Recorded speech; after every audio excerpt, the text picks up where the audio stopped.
इस वीडियो में हम क्लास 10th का पॉलिटी का चैप्टर नंबर 3 जाति, धर्म और लैंगिक मसले पढ़ने जा रहे हैं। इससे पहले जो चैप्टर 1, चैप्टर 2 है, इसको मैंने कवर करवा दिया है और इसकी पीडीएफ टेलीग्राम चैनल पर डाल दिया है। और जब ये वीडियो पूरा हो जाएगा तो इसका भी पीडीएफ जो मैं अपने टेलीग्राम चैनल पर डाल दूंगा, आप जाकर वहाँ से डाउनलोड कर सकते हो। सो स्टार्ट करते हैं इस चैप्टर को। चैप्टर का नाम है जाति, धर्म और लैंगिक मसले। मतलब हम इसमें ये देखेंगे कि राजनीति के अंदर जाति का क्या रोल रहा है, धर्म का क्या रोल है और लैंगिक मसले पुरुष महिला को लेकर क्या रहा है। तो इस चैप्टर को हम 3 भागों में बांट के पढ़ेंगे, लैंगिक मसलों के आधार पर धर्म और जाति। ठीक है, इनका हम देखेंगे राजनीति से क्या संबंध है और किस तरीके से राजनीति से संबंधित है। तो स्टार्ट करते हैं चैप्टर यहाँ से। जो पहला टॉपिक है इसका ये है लैंगिक मसले और राजनीति। ठीक है, यहाँ से हम चैप्टर को स्टार्ट करते हैं। देखिए, लैंगिक मसले यहाँ पे ये पुरुष महिला को लेकर है। लैंगिक मसले हम ये देखेंगे कि पुरुष महिला को लेकर राजनीति में क्या इनकी भूमिका है और किस तरीके से चीज़ें चल रही हैं। जैसे पहला टॉपिक है निजी और सार्वजनिक विभाजन। महिला पुरुष को लेकर क्या ऐसे किस तरीके की चीज़ें विभाजित हैं। जैसे पहली बात यह है कि क्या है, औरतों से अपेक्षा की जाती है कि उनका मुख्य कार्य घर चलाना, बच्चों का पालन पोषण करना इत्यादि है। दूसरा, पुरुषों का मुख्य कार्य घर से बाहर जाके काम करना है। ये सामान्यतः हमारे समाज में जो चीज़ें चल रही हैं उसको दर्शा रहा है। ठीक है, इसमें हमें ये पढ़ना है किस तरीके से पुरुषों का क्या काम है, महिलाओं का क्या काम है। महिलाओं से ये अपेक्षा की जाती है कि उनका मुख्य काम है घर को देखना, घर चलाना, बच्चों की देखभाल करना, उनका पालन पोषण करना।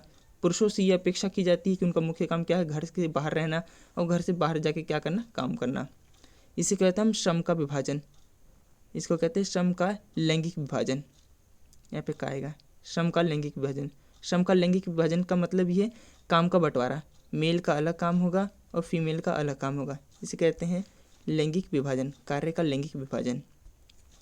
इसके अलावा देखिए, जैसे धीरे धीरे राजनीति में लैंगिक मुद्दे उठने लगे। स्टार्टिंग से ही हमारे समाज के अंदर ये चीज़ें प्रचलित हैं कि पुरुषों का क्या काम होगा, महिलाओं का क्या काम होगा। इसे कहते हैं हम श्रम का लैंगिक विभाजन। श्रम का कि पुरुषों के काम क्या काम है, महिलाओं के क्या काम है। समय बीता, आज़ादी मिली, उसके बाद से धीरे धीरे जैसे जैसे चीज़ें आगे बढ़ी वैसे वैसे मुद्दे बदलने लगे। अब क्या होने लगा, धीरे धीरे राजनीति के अंदर लैंगिक मुद्दे उठने लगे। लैंगिक मुद्दे किस तरीके के लैंगिक मुद्दे, तो महिला जो संगठन है, महिलाओं ने जो अपने संगठन बना रखे हैं, जो देश स्तर पर है, अंतर्राष्ट्रीय स्तर पर बहुत सारे संगठन हैं जो महिलाओं के लिए बने हुए हैं। तो जो महिला संगठन है, इन लोगों ने क्या किया, अपने अधिकारों की मांग की, जिसमें क्या उन्होंने वोट डालने को लेकर अधिकारों की मांग की, शिक्षा की मांग की, रोजगार के समान अवसर की मांग की। जो क्या है आज के वर्तमान समय में देखिए तो कहीं ना कहीं क्या है, महिलाओं को ये उस स्तर पर प्राप्त नहीं है जितना पुरुषों को प्राप्त है। तो धीरे धीरे महिलाओं ने अपने मुद्दों को उठाया और इन सब चीज़ों की डिमांड रखी। इसके अलावा भारत में देखें तो क्या है, देखिए भारत में आज़ादी के बाद से ही महिलाओं की स्थिति में सुधार हुआ। उससे पहले महिलाओं की स्थिति बहुत ही ज़्यादा खराब थी हमारे देश के अंदर। लेकिन जब देश आज़ाद हुआ तब वहाँ से संविधान लागू हुआ और संविधान ने सबको समान का मान्यताएं दी, तो इस आधार पर थोड़ी बहुत चीज़ें अच्छी हुई। परंतु अभी भी क्या है, हमारा समाज पितृ प्रधान है, मतलब पुरुषों पर आधारित है। पुरुष ही यहाँ के प्रधान माने जाते हैं। वर्तमान में भी ये चीज़ें देखने को मिल रही हैं। इसके अलावा वर्तमान में भी महिलाओं को कई जगह अभी भी भेदभाव का सामना करना पड़ रहा है। जैसे देखें तो क्या है, महिलाओं की साक्षरता दर अभी कितनी है, 54% है और पुरुषों की कितनी है, 74% है। अब जो ये आंकड़ा ही क्या दिखाता है कि आज भी क्या है, कहीं ना कहीं महिलाओं के लिए अभी भी शिक्षा क्या सीमित है। लड़कियों को उतनी शिक्षा नहीं मिल रही जितने पुरुषों को मिल रही है, ये साक्षरता दर दिखाता है। दूसरा, अच्छे वेतन वाले जितने भी पद हैं वहाँ पे महिलाओं का अनुपात बहुत ही कम है। मतलब पुरुषों से तुलना करें तो महिलाएं उस बहुत अच्छे पोस्ट पे अभी भी नहीं पहुँच पाई हैं। इसके अलावा समान काम करने पर भी महिलाओं को पुरुषों की तुलना में कम वेतन दिया जाता है, काम के घंटे अधिक होते हैं। कहने का मतलब ये है कि एक ही काम के लिए एक मेल है, एक फीमेल है। एक ही काम के लिए जो मेल है उसको ज़्यादा वेतन मिल रहा है, जो फीमेल है उसको कम वेतन मिल रहा है। इसके अलावा क्या है, फीमेल से इसको ज़्यादा काम करवाया जा रहा है, ये काम की घंटे इससे ज़्यादा है, फिर भी उसके कम वेतन मिल रहा है। मतलब आज़ादी के बाद भी, अब 75 साल होने के बाद भी अगर आज भी हम देखें तो आज भी चीज़ें कहीं ना कहीं क्या है, प्रचलन में है, तब ये चीज़ें देखने को हमें मिलती हैं। इसके अलावा देखिए तो क्या है, देश में लिंग अनुपात कम है, मतलब महिला पुरुष को लेकर जो रेशो वो कम है। वर्तमान में जो ये पैमाना है वो है ये है कि प्रति 1000 पुरुषों पे 919 महिलाएं हैं। ये लिंग अनुपात है, मतलब 1000 पुरुष हैं तो उन पे 919 महिलाएं हैं, जो कि दिखाता है क्या है कि हमारे देश में आज भी क्या है, पुरुषों को, लड़कों को ज़्यादा मान्यता दी जा रही है पारिवारिक रूप से, महिलाओं को कम दिया जा रहा है। कई जगह तो क्या है ये 850 हो गई हैं, तो कई 800 तक पहुंच गई हैं। इस आधार पे इस तरीके से भारत में लैंगिक अनुपात है उसमें कितना बड़ा डिफरेंस देखने को मिल रहा है, जो दिखाता है कि महिलाओं की अहमियत कम है, पुरुषों की अहमियत ज़्यादा देखने को मिल रही है इसमें। इसके अलावा देखिए तो आज भी क्या है, महिला उत्पीड़न, उनका शोषण, हिंसा की खबरें रोज़ देखने को मिलती हैं। तो ये मतलब सार्वजनिक रूप से, निजी सार्वजनिक रूप से महिलाओं के साथ जो चीज़ें चल रही हैं उसको देखने को मिलती हैं। और जो ये हमारे समाज में जो इस तरीके की जो चीज़ें हैं कि ये पुरुषों का क्या काम होगा, महिलाओं का काम क्या होगा, तो इस चीज़ में हमें देखने को मिलती हैं। तो ये तो जो जितनी बात, ये सारी नॉर्मल सी बात है हमारे समाज को लेकर। ये क्या है, महिलाओं का क्या काम है, पुरुषों का क्या काम है, महिलाओं के संबंधित कैसे कैसे चीज़ें देखने को मिल रही हैं। अगला जो टॉपिक है वो है कि इसी से संबंधित है कि महिलाओं का राजनीतिक प्रतिनिधित्व, कि महिलाओं का राजनीति से क्या लेना देना है, उनका कितनी भूमिका है राजनीति के अंतर्गत। तो वर्तमान में देखिए वर्तमान में विधायिका मतलब यहाँ पे लोकसभा से है, राज्य की विधानसभाओं से है, ठीक है। यहाँ विधायिका का मतलब ये है, वर्तमान में विधायिका में भी पुरुष महिलाओं का अनुपात बहुत ही कम है, ठीक है। अगर जब हम 2025 में, वर्तमान में 2025 के अंदर भी बात करें तो क्या है, महिलाओं का अनुपात पुरुषों के मुकाबले बहुत ही कम है। ये आधा भी नहीं है, आधा क्या 1/3 भी नहीं है, ठीक है। इसके अलावा 2019 में लोकसभा में पहली बार विधायिका में महिलाओं का जो प्रतिशत वो ये हुआ है। आप देख सकते हो 1947 में आज़ादी मिली, 1950 के 51 में पहली सरकार बनी, और तब से लेके आज तक मतलब 2019 में पहली बार जो रेशो वो 14.36%, 14.36% तक पहुंचा है। दिखाता है कि महिलाओं का अनुपात जो है विधायिका में कितना ही कम है, मतलब इनकी भूमिका बहुत ज़्यादा अभी भी नहीं देखने को मिल रही है। इसके अलावा राज्य के विधानसभाओं में तो यह अनुपात 5% से भी कम है। लोकसभा में तो फिर भी 14% है, राज्य की विधानसभाओं में 5% है, जो कि दिखा रहा है कहीं ना कहीं क्या है, हमारे देश में आज भी महिलाएं राजनीतिक रूप से बहुत ही ज़्यादा पिछड़ी हुई हैं। इसके अलावा महिलाओं का विधायिका से अनुपात बढ़ाने का एक तरीका है, मतलब जो ये रेशो कम देखने को मिल रहा है, महिलाएं राजनीति में कम भूमिका निभा पा रही हैं, तो इसका अगर जब हमें इसको सुधारना है तो एक तरीका है आरक्षण। हम क्या कर सकते हैं, सीटें आरक्षित कर सकते हैं महिलाओं के लिए, ठीक है। जैसे पंचायतों में तो महिलाओं के लिए 1/3 सीटें आरक्षित हैं, जो स्थानीय स्तर की सरकार है पंचायत, उसमें 1/3 सीटें आरक्षित हैं। तो इसी को लेकर क्या है चीज़ें चल रही हैं, और इसी को लेकर क्या है, जो महिला जितनी भी संगठन हैं इन्होंने क्या किया, महिलाओं के लिए लोकसभा के अंदर और राज्य की विधानसभाओं के अंदर 1/3 सीटों की मांग की। जैसे यहाँ पे पंचायत के अंदर 1/3 सीटें आरक्षित है, उसी तरीके से लोकसभा के अंदर 1/3 सीटें और राज्य विधानसभा के अंदर भी 1/3 सीटों की डिमांड कर रही हैं महिला संगठन, ताकि महिलाओं की भूमिका राजनीति में बढ़ सके, विधायिका में बढ़ सके, और ये अपने लिए कुछ अच्छे स्तर पर काम कर सके, ठीक है। 2023 में नारी शक्ति वंदना अधिनियम पारित हुआ, ये एक्ट है, और इसके तहत ये कहा गया कि जो लोकसभा होगा और जो राज्य विधानसभा होगा, दिल्ली विधानसभा होगा, इसमें महिलाओं के लिए 33% सीट आरक्षित होगी। यही बात है जो यहाँ पे कही जा रही है कि देखिए 2019 में जाकर इतना प्रतिशत हुआ है, ठीक है। राज्य में इनका रेशो बहुत ही कम है, अब इसको सुधारना है तो एक तरीका आरक्षण, ठीक है। और ये आरक्षण हमने पहले पंचायतों में दे रखा महिलाओं को, और महिला संगठन का मानना है कि इनको क्या चाहिए, लोकसभा के अंदर भी सीटें आरक्षित चाहिए और विधानसभा के अंदर भी सीटों को आरक्षण चाहिए महिलाओं के लेकर। तो यही आगे चल के होते हैं कि 2023 के अंदर एक्ट आता है नारी शक्ति वंदना अधिनियम, और जिसके तहत ये बात कह दी जाती है कि लोकसभा के अंदर, राज्य की विधानसभाओं के अंदर, दिल्ली विधानसभा के अंदर महिलाओं के लिए कुछ सीटें आरक्षित होगी। कितना होगा, 33%, मतलब वही 1/3 सीटें आरक्षित होगी। तो इस तरीके से एक तरीका है जिसके आधार पर हम क्या है, महिलाओं का राजनीति में हम ला सकते हैं और उनकी भूमिका को बढ़ा सकते हैं। तो ये तो हमने देखा कि किस तरीके से लैंगिक आधार पर राजनीति चल रही है, ठीक है। अब हमें देखना है धर्म के आधार पर। देखिए इसका जो दूसरा पार्ट है, धर्म के आधार पर, धर्म और राजनीति किस तरीके से संबंधित आपस में और क्या चीज़ें चल रही हैं इनको लेकर। देखिए इसकी बात करें तो धार्मिक विभाजन को अक्सर राजनीति में देखा जाता है, मतलब राजनीति के अंदर हम धार्मिक चीज़ों को आराम से देख सकते हैं। धार्मिक विभाजन है, धर्म के आधार पर जो ये बंटवारा है, ये हम आसानी से देख सकते हैं, जो कहीं ना कहीं राजनीतिक पार्टियों का के लिए एक वोट बैंक का काम करती हैं, एक वोट लेने का काम करती हैं। अच्छा, इससे संबंधित क्या है, एक गांधी जी का एक तथ्य है, याद रखना, ये पेपर में पूछता भी है। जैसे गांधी जी कहा करते थे कि धर्म कभी राजनीति से अलग नहीं किया जा सकता, हम धर्म को राजनीति से अलग नहीं देख सकते। धर्म का मतलब वहाँ हिंदू और इस्लाम से ना होकर, मतलब कोई एक ऐसा नहीं कि हिंदू धर्म है, ये मुस्लिम धर्म है, ये बौद्ध धर्म है, सिख धर्म है, इस धर्म से गांधी जी कोई लेने देना नहीं था। यहाँ पे धर्म का मतलब नैतिक मूल्य से था, जो सभी धर्मों से जुड़े हुए थे। उनका मानना था कि राजनीति धर्म द्वारा स्थापित मूल्यों से निर्देशित होने चाहिए।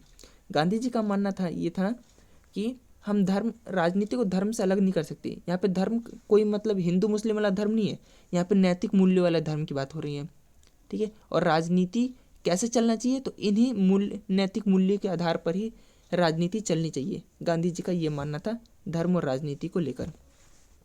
इसके अलावा अपने देश में मानव अधिकार जो, देखिए, अपने देश में मानव अधिकार समूह ने मांग किया है कि सरकार को सांप्रदायिक दंगों को रोकना और अल्पसंख्यकों की रक्षा करने के लिए कदम उठाना जाना चाहिए। अभी हम देखेंगे सांप्रदायिकतावाद क्या होती है और किस तरीके की हिंसा वगैरह भड़कती है और सरकार का क्या इसमें रोल है। इसके अलावा आगे देखिए तो क्या है, महिला आंदोलनकारी जो जितने महिला संगठन है उनकी भी डिमांड है कि उनका डिमांड ये है कि जो जितने भी जो धर्म से रिलेटेड पारिवारिक कानून है, धर्म से रिलेटेड पारिवारिक कानून है, ये पारिवारिक कानून क्या करते हैं, इनके साथ भेदभाव करती है महिलाओं के साथ। तो सरकार क्या करना चाहिए, इसमें हस्तक्षेप करना चाहिए और इन सब चीज़ों को रोकना चाहिए, ठीक है।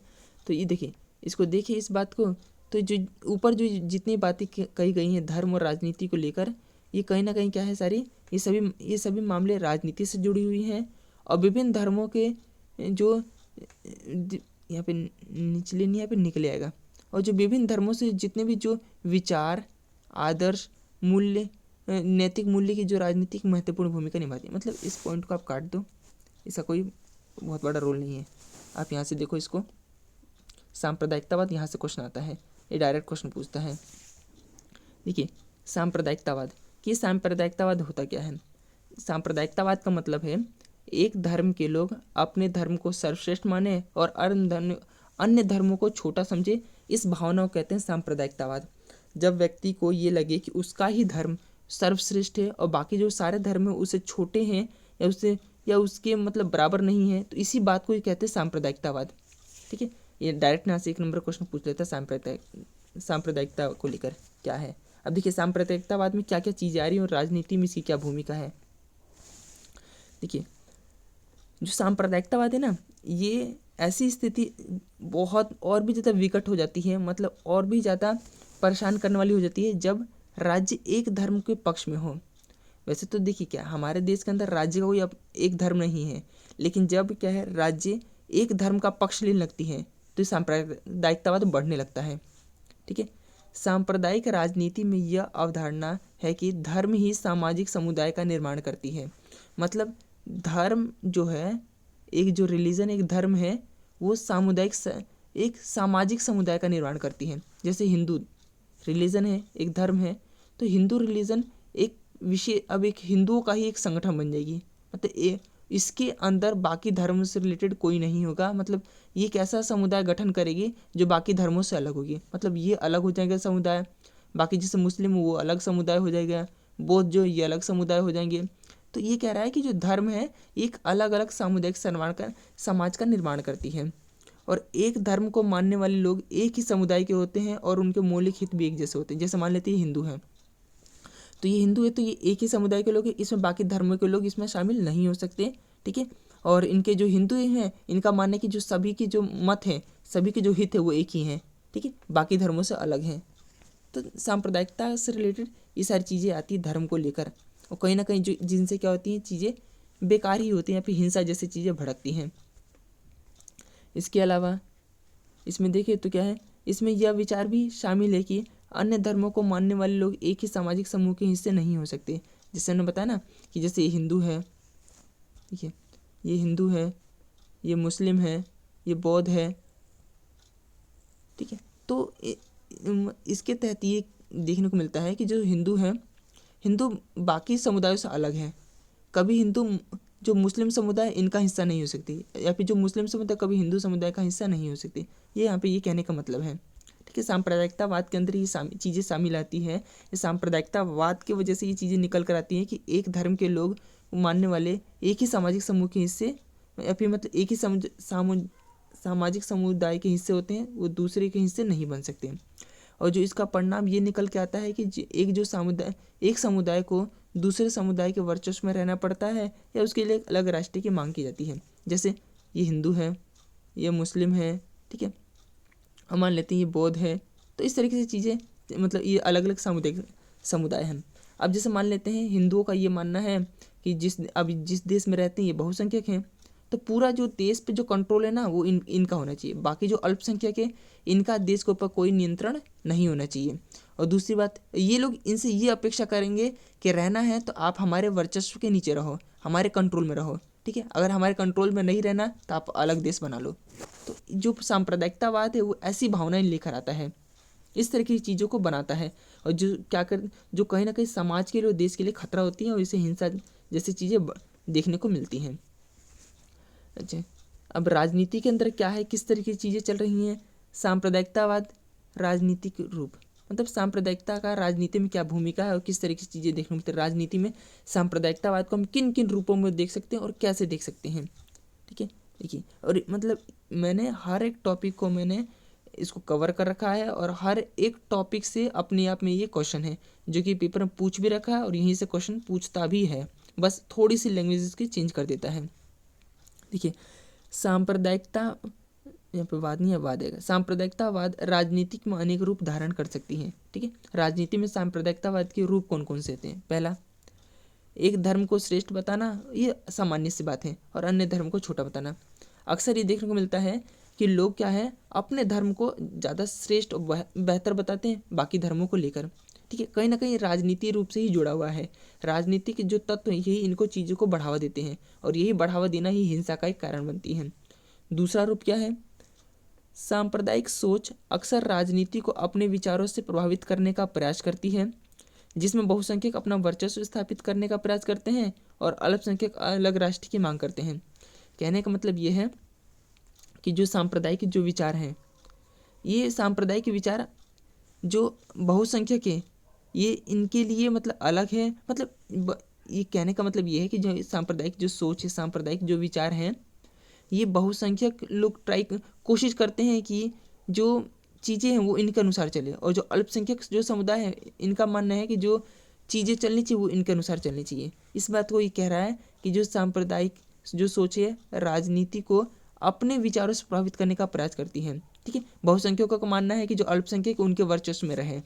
ठीक है, और लेकिन अल्पसंख्यकों का ये रहता है कि अगर हम अल्पसंख्यक का हमारा शोषण होगा तो हमारे लिए क्या करो, एक अलग राष्ट्र की डिमांड, मतलब एक अलग राष्ट्र बनने की मांग करते हैं। ठीक है, जैसे हमने श्रीलंका वाले सत्ता के साझेदारी में श्रीलंका वाले में पढ़ा था।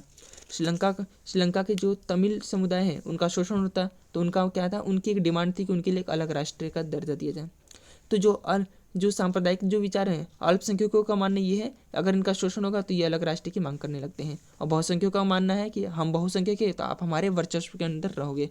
तो ये दूसरा तरीका है, या फिर दूसरा रूप है राजनीति के अंदर सांप्रदायिकतावाद का। तीसरा रूप इसका कौन सा है, देखिए इसमें क्या है, राजनीतिक गोलाबंदी। राजनीतिक गोलाबंदी का मतलब है कि बहुत ज़्यादा लोगों को प्रभावित करना। ठीक है, अपने से जोड़ना। अलग अलग पार्टियाँ लोगों को अपने पार्टी से, अपनी विचारधारा से जोड़ने का प्रयास करती है, इसको कहते हैं राजनीतिक गोलाबंदी। तो जो राजनीतिक गोलाबंदी है, अब इसमें क्या होता है, राजनीतिक गोलाबंदी के तहत पवित्र स्थान, मंदिर, धर्मगुरुओं इत्यादि का उपयोग किया जाता है, और लोगों को धर्म के संकट को लेकर डराया जाता है, और विशेष धर्म को बचाने की बात की जाती है। मतलब अलग अलग पार्टियाँ एक विशेष चीज़ों का उपयोग करते हैं, जैसे मंदिरों का उपयोग हो गया, पवित्र स्थानों का उपयोग हो गया, धर्मगुरुओं का उपयोग हो गया, इनका उपयोग करती हैं ताकि लोगों के अंदर एक डर बनाया जा सके कि हमारा जो धर्म है, जो या फिर जो एक विशेष धर्म है वो संकट में है, और अगर जो उस धर्म को बचाना है तो आप हमें वोट करो, हम ही उस धर्म के ठेकेदार हैं और हम ही ये डिसाइड, मतलब हम, अगर आप हमें सत्ता में लेके आओगे तो हम उस धर्म को बचा लेंगे। इस तरह की चीज़ें लोगों को डराई जाती है। धार्मिक जो भावनाएं हैं उनको आहत किया जाता है ताकि लोग उनको वोट दे सके, वो सत्ता में आ सके। तो राजनीति में अपनी सत्ता बनाने के लिए जो राजनीतिक पार्टी है वो इस स्तर तक चली जाती हैं, और ये चीज़ देखने को मिलती है। कई बार जो सांप्रदायिकतावाद है विभिन्न समुदायों में हिंसा और नरसंहार का कारण भी बनती है। ठीक है, सिर्फ सत्ता हासिल करने के लिए राजनीतिक पार्टियां इस धार्मिक संप्रदाय भावना को यूज़ करते हैं और ऐसे नरसंहार और हिंसा जैसी चीज़ें देखने को मिलती हैं। जैसे हमने देखा था आज़ादी के बाद जब भारत पाकिस्तान का बंटवारा हुआ था तो कितना ज़्यादा नरसंहार हुआ था, और उसके बाद भी समय समय लेकर क्या है राजनीतिक पार्टियां ऐसे बयान देती हैं जिससे हिंदू मुस्लिम चीज़ें चलती रहती हैं और हिंसा भड़कती रहती हैं। तो ये चीज़ें थी राजनीति के अंदर सांप्रदायिकतावाद। जब सांप्रदायिकतावाद बढ़ता है तो ये सारी चीज़ें देखने को मिलती हैं। ठीक है, इस तरीके से चीज़ें होती हैं। राजनीति के अंदर सांप्रदायिकतावाद के ये अलग अलग रूप हैं। इस तरीके से सांप्रदायिकतावाद देखने को मिलता है। इसके अलावा देखिए, अब सांप्रदायिकतावाद को ना रोकने का एक तरीका है धर्मनिरपेक्ष शासन। सांप्रदायिकतावाद को रोकने का एक तरीका है धर्मनिरपेक्ष शासन, जो कि हमारे जो संविधान के निर्माता उन्होंने भारत में अपना रखा है। इसीलिए भारत में क्या है बहुत बड़े स्तर पर ये हिंसा देखने को नहीं मिलती है। ठीक है, अब देखते हैं इसको। देखिए, धर्मनिरपेक्षता का मतलब क्या होता है?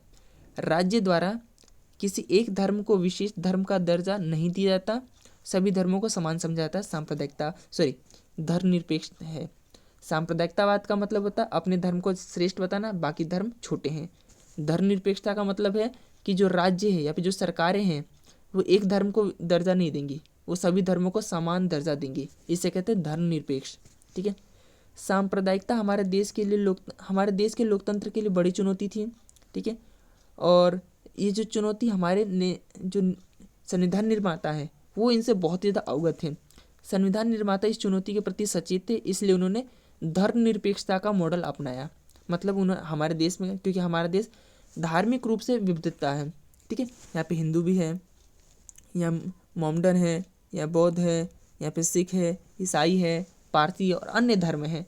तो इस तरीके इतने सारे हमारे देश के अंदर धर्म हैं, और हमारे संविधान निर्माता जानते थे कि अगर हमने एक धर्म को भी राज्य का दर्जा दे दिया तो बाकी धर्म पिछड़ जाएंगे और अक्सर यहाँ पे लड़ाइयाँ और हिंसा देखने को मिलेंगी धार्मिक रूप से। इसीलिए हमने क्या है एक धर्मनिरपेक्षता का मॉडल अपनाया, और इस तरीके से भारत अखंड रहा है आज़ादी के बाद से लेकर अभी तक। अब भारत के अंदर धर्मनिरपेक्ष है, तो हम किस आधार पर कह सकते हैं कि भारत के अंदर धर्मनिरपेक्षता जैसी चीज़ें देखने को मिलती हैं? तो हमारे संविधान में ही कुछ ऐसी चीज़ें हैं, हमारे संविधान में ही कुछ हमने ऐसी बातें कह रखी है जिसके आधार पर हम कहते हैं कि भारत एक धर्मनिरपेक्ष राष्ट्र है। ये डायरेक्ट क्वेश्चन आया हुआ है और डायरेक्ट क्वेश्चन पूछता भी है कि किस तरीके से आप कह सकते हो भारत एक धर्मनिरपेक्ष राष्ट्र है। तो धर्मनिरपेक्ष राष्ट्र होने की क्या क्या शर्तें हैं, किस आधार पर हम कह रहे हैं कि भारत एक धर्मनिरपेक्ष राष्ट्र है? तो किसी भी धर्म को राज्य का दर्जा नहीं दिया जाता। भारत के अंदर भी ऐसा है कि हमने किसी भी एक धर्म को राज्य स्तर पे हमने या फिर राज्य का कोई धर्म हमने नहीं बना रखा है। हमारे लिए सभी धर्म समान हैं। इस आधार पर हम कहते हैं कि भारत एक धर्मनिरपेक्ष राष्ट्र है। दूसरा, संविधान सभी नागरिकों के लिए और समुदाय को देखो, संविधान सभी नागरिक और समुदायों को किसी भी विशेष धर्म का प्रचार करने और उसका पालन करने की आज़ादी देता है। मतलब हमारा संविधान सभी जो नागरिक हैं और जो समुदाय हैं उनको इस बात का अधिकार है कि वो किसी भी धर्म का प्रचार कर सकते हैं और उसका पालन कर सकते हैं। इस बात की पूर्ण स्वतंत्रता है। तीसरा, संविधान धर्म के आधार पर किए जाने वाले किसी भी भेदभाव को असंवैधानिक घोषित करता है। मतलब संविधान ये कहता है कि धर्म के आधार पर आप किसी के साथ भेदभाव नहीं करोगे। ठीक है, जैसे छुआछूत जैसे जो चीज़ें हैं, सती प्रथा जैसी चीज़ जो हिंदू धर्म हुआ करती थी। ठीक है, मुस्लिम धर्म में भी कई तरह की जो चीज़ें हैं, महिला पुरुषों को लेकर भेदभाव है। तो इस तरह की चीज़ें को, हर चीज़ों को यहाँ पे असंवैधानिक घोषित कर दिया जाएगा। ठीक है, इसके अलावा संविधान धार्मिक समुदायों में समानता सुनिश्चित करने के लिए सरकार को धार्मिक मामलों में दखल देने का अधिकार देता है। कहने का मतलब ये संविधान सरकार को ये पावर देती है कि आप सभी धर्मों में समानता सुनिश्चित करना है। मतलब उसमें महिला पुरुष, ऊंच नीच, जाति, धर्म, मतलब किसी भी आधार पर लेकर किसी के साथ भेदभाव नहीं होना चाहिए। अगर किसी धर्म में ऐसा हो रहा है तो सरकार के पास ये पावर होगा कि आप उसमें क्या कर सकते हो, उसमें दखल अंदाजी दे सकता है, उस चीज़ को ख़त्म कर सकता है। ठीक है, जैसे हिंदुओं में भी जैसे मान लेते हैं जैसे जो सती प्रथा थी, अब पूरी वैसे तो अंग्रेजों के टाइम से ही बैन थी, अब मान लेते हैं ये होता भी तो आज पूरी तरीके से बैन है ये। ठीक है, इसके अलावा जैसे जो मुस्लिमों में जो 3 तलाक है उसको ख़त्म कर दिया है, क्योंकि इसमें क्या है जो मुस्लिम महिला इनके साथ भेदभाव हो रहा था। तो संविधान इस बात की पावर देता है सरकार को, अगर भेदभाव हो रहा है किसी वर्ग के साथ या फिर किसी भी आधार पर, तो आप उसमें दखल अंदाजी करो, उसको ठीक करो।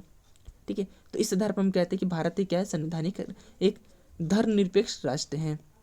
तो हमने लैंगिक आधार पर राजनीति को देख लिया, धर्म के आधार पर देख लिया। जो तीसरा जो इसका हिस्सा है वो है जाति और राजनीति, मतलब राजनीति और जाति का क्या भूमिका है और किस तरीके से चीज़ें इसमें देखने को मिलती हैं। जैसे हमने सांप्रदायिकतावाद देखा, उसी तरीके से जातिवाद। जातिवाद में क्या होता है, यहाँ पे एक जाति अपने आप को सर्वश्रेष्ठ बनाती है और बाकी जो हैं वो छोटे बताते हैं। कहने का मतलब है कि एक जो जाति है इसके अनुसार उसकी जाति सर्वश्रेष्ठ है और बाकी सारी जो जाति है वो उससे छोटी है या उससे नीच है। तो ये जातिवादी भावना है, ये जातिवाद है। अब राजनीति में जाति,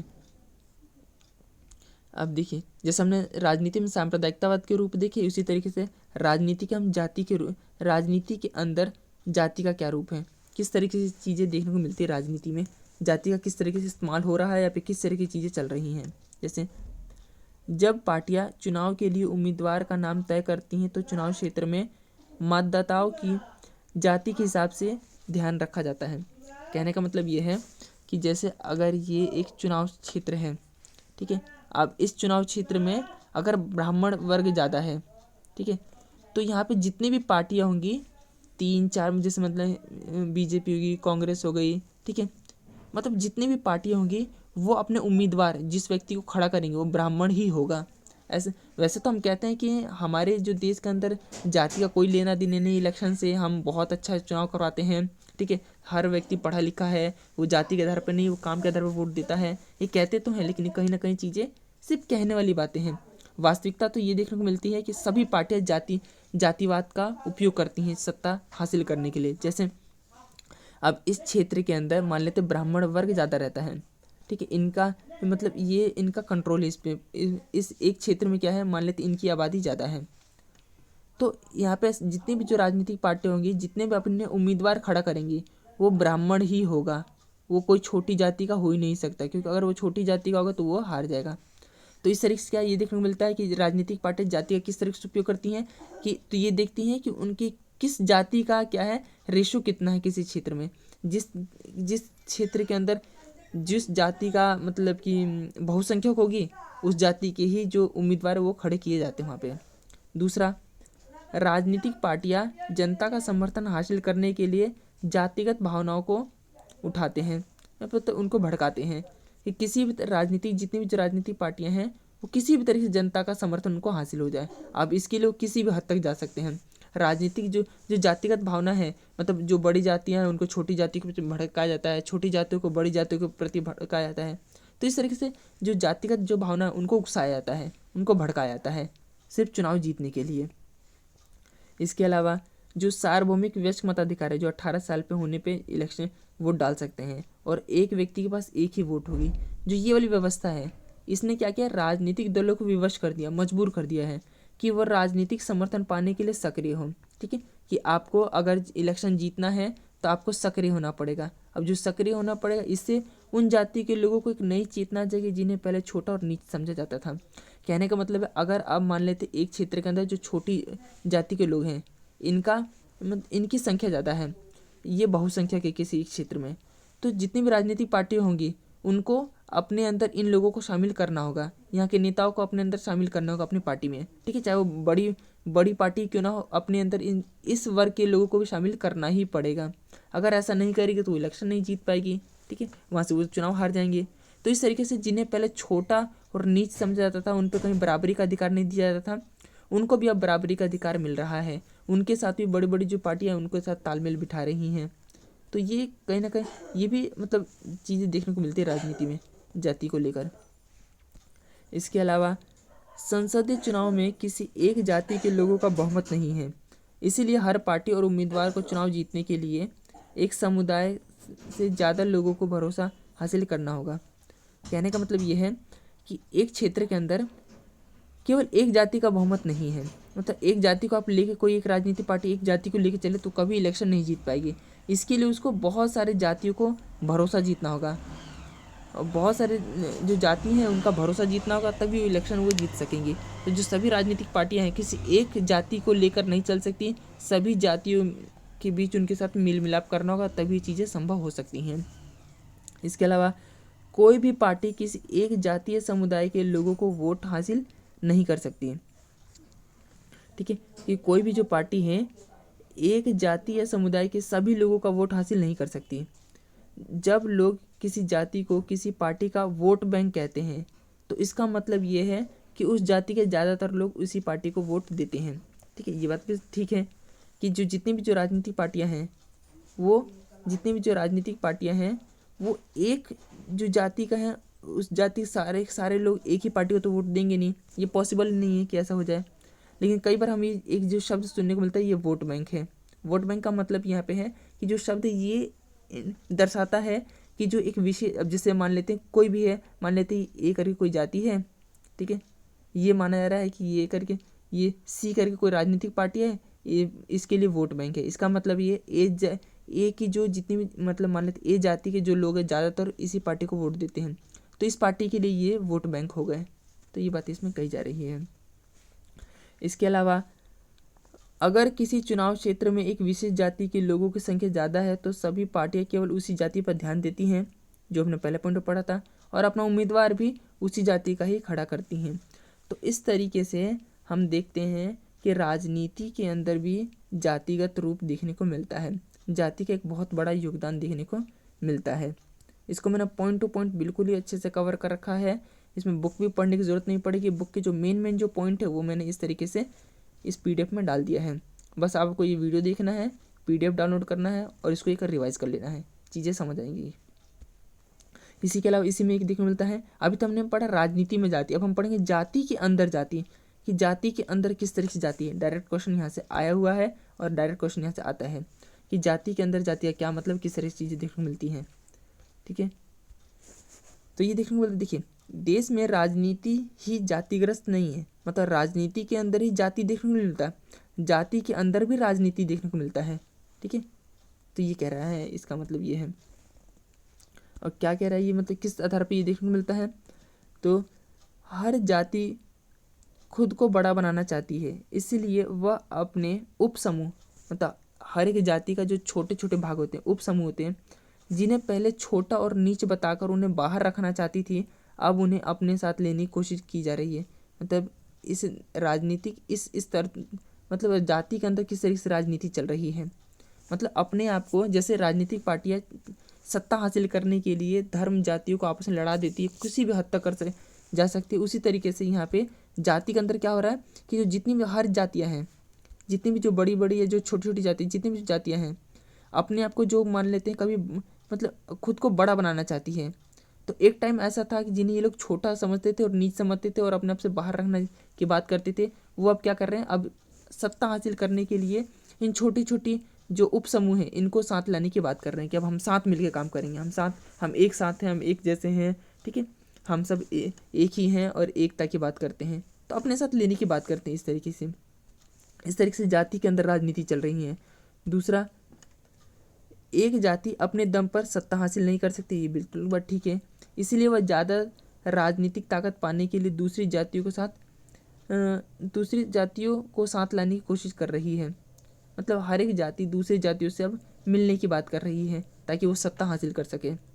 तीसरा, और इसलिए नहीं कि उनके अंदर समानता, इसलिए कि उनके ताकि वो सत्ता हासिल कर सके, इसलिए कही जा रही है कि जाति के अंदर किस तरीके से राजनीति चल रही है। इसके अलावा जाति में नई किस्म की जातिगत गोलाबंदी हुई है, मतलब किस तरीके से मेल मिलाप हुआ है, जैसे अगड़ा और पिछड़ा, मतलब जो पिछड़ा वर्ग है और जो अगड़ा, मतलब यहाँ पे अच्छा ये थोड़ा गलत टाइप है, यहाँ पे अगड़ा आएगा, अगड़ा और पिछड़ा। ठीक है, यहाँ पिछड़ा का मतलब जो बिल्कुल ही पिछड़ रखा है, जिसमें अभी ना तो शैक्षणिक रूप से, ना सामाजिक रूप से, ना आर्थिक रूप से, ना राजनीतिक रूप से, हर रूप से पिछड़े हुए हैं। अगड़ा मतलब यहाँ पे है कि जो हर स्तर पे क्या है, उनको ये संपन्न है, चाहे वो आर्थिक रूप से और राजनीतिक रूप से, सामाजिक रूप से, सांस्कृतिक रूप, हर रूप से ये मतलब ये आगे निकल चुके हैं। तो अब देखने को मिल रहा है इन दोनों का एक तरीके का गठबंधन देखने को मिल रहा है, चीज़ें मेल मिलाप देखने को मिल रही हैं, तो एक नया राजनीतिक गोलाबंदी है। तो ये जो चैप्टर ये ख़त्म होता है। इस चैप्टर को मैंने पूरा जो कवर है, मैंने 8 से 10 पेज में मैंने इसको कवर कर दिया है। आप इस वीडियो को देख लेना, बुक पढ़ने की बिल्कुल ही ज़रूरत नहीं पड़ेगी। इस वीडियो देखने के बाद इसका जो PDF होगा मैं टेलीग्राम चैनल पर डाल दूँगा, आप वहाँ से इसको डाउनलोड कर सकते हैं। वीडियो पसंद आया तो वीडियो को लाइक कर देना और चैनल को सब्सक्राइब कर लेना।